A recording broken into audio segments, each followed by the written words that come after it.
नाम है काजल तिवारी। आमतौर पर कार्यकर्ता या नेता प्रधानमंत्री को माला पहनाते हैं, लेकिन 4 मई 2026 को नई दिल्ली स्थित बीजेपी मुख्यालय का नजारा एकदम अलग था। बंगाल चुनाव समेत असम और पुडुचेरी में भाजपा यानी एनडीए की जीत का विजयोत्सव मनाने प्रधानमंत्री नरेंद्र मोदी पहुंचे थे। जैसे ही पीएम मोदी मंच पर पहुंचे, भाजपा के नए राष्ट्रीय अध्यक्ष नितिन नवीन उनका स्वागत करने के लिए एक बड़ी पुष्पमाला लेकर आगे बढ़े। प्रधानमंत्री ने वो माला अपने हाथों में ली और मुस्कुराते हुए उसे खुद नितिन नवीन के गले में डाल दिया।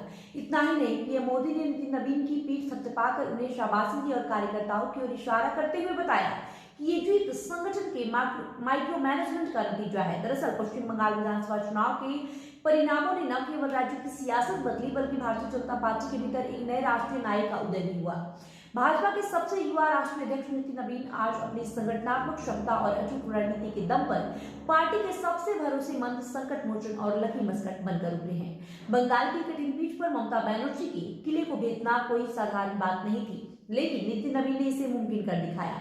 इससे पहले नितिन नवीन की पहचान एक जायंट किलर और रणनीतिकार के रूप में छत्तीसगढ़ विधानसभा चुनाव के दौरान बड़ी। वहां भी उन्होंने कांग्रेस की मजबूत गढ़ को ध्वस्त करने में जो पर्दे के पीछे की भूमिका निभाई, उसने पीएम मोदी और अमित शाह का ध्यान अपनी ओर खींचा। बंगाल चुनाव से ठीक पहले जनवरी 2026 में जब उन्हें जेपी नड्डा के स्थान पर अध्यक्ष बनाया गया तो कई लोग हैरान थे, लेकिन आज बंगाल में भाजपा को मिली ऐतिहासिक जीत ने उन सभी सवालों को जवाब दे दिया है। राजनीतिक गलियारे में उन्हें लकी मस्कट इसलिए कहा जा रहा है क्योंकि अध्यक्ष के रूप में उनके पहले ही बड़े इम्तिहान यानी बंगाल चुनाव में भाजपा को अभूतपूर्व सफलता मिली। बता दें कि ऐसा व्यक्ति या ऐसी चीज जिसे शुभ माना जाए और जिसकी मौजूदगी में सफलता मिलने की उम्मीद हो, उन्हें लकी मस्कट कहा जाता है। बिहार से आने वाले नितिन नवीन ने बंगाल की हिंदी भाषी क्षेत्रों और प्रभावशाली कायस्थ समुदाय जो बंगाल के भद्रलोक वोटिंग पैटर्न को प्रभावित करता है, उनके बीच भाजपा की पकड़ मजबूत की।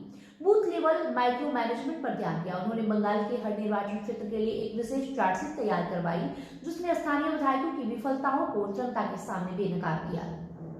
हिंसा और भय के बीच संगठन का साथ। बंगाल जैसे राज्य में जहां राजनीतिक हिंसा एक बड़ी चुनौती रही है, वहां कार्यकर्ताओं का मनोबल बढ़ाए रखना सबसे कठिन काम था। नितिन नवीन ने न केवल हिंसा पीड़ित परिवारों से व्यक्तिगत रूप से मुलाकात की, बल्कि चुनाव के दौरान उन्होंने केंद्रीय बलों की तैनाती और सुरक्षा सुनिश्चित करने के लिए मुखर होकर आवाज उठाई। उन्होंने भय के वातावरण के भरोसे में बदल दिया, जिसका परिणाम आज सबके सामने है। भाजपा मुख्यालय में जीत के जश्न के दौरान प्रधानमंत्री नरेंद्र मोदी द्वारा उन्हें माला पहनाना और उनकी पीठ थपथपाना इस बात की पुष्टि करता है कि नितिन नवीन अब पार्टी के भीतर एक साधारण कार्यकर्ता से बढ़कर एक मजबूत स्तंभ बन चुके हैं। 45 वर्ष की आयु में पार्टी के इतिहास में सबसे युवा अध्यक्ष बनकर उभरे। उन्होंने साबित किया कि भाजपा में समर्पण और परिणाम ही सर्वोपरि है। बंगाल की इस जीत ने न केवल भाजपा को पूर्वोत्तर और पूर्वी भारत में अजेय बना दिया है, बल्कि नितिन नवीन को आगामी 2029 के लोकसभा चुनाव के लिए भी एक मुख्य रणनीतिकार के रूप में स्थापित कर दिया है। वीडियो में इतना ही। वीडियो पर आपकी जो प्रतिक्रिया हुई कमेंट बॉक्स में लिखिएगा। वीडियो को लाइक और शेयर करिएगा। बहुत बहुत शुक्रिया।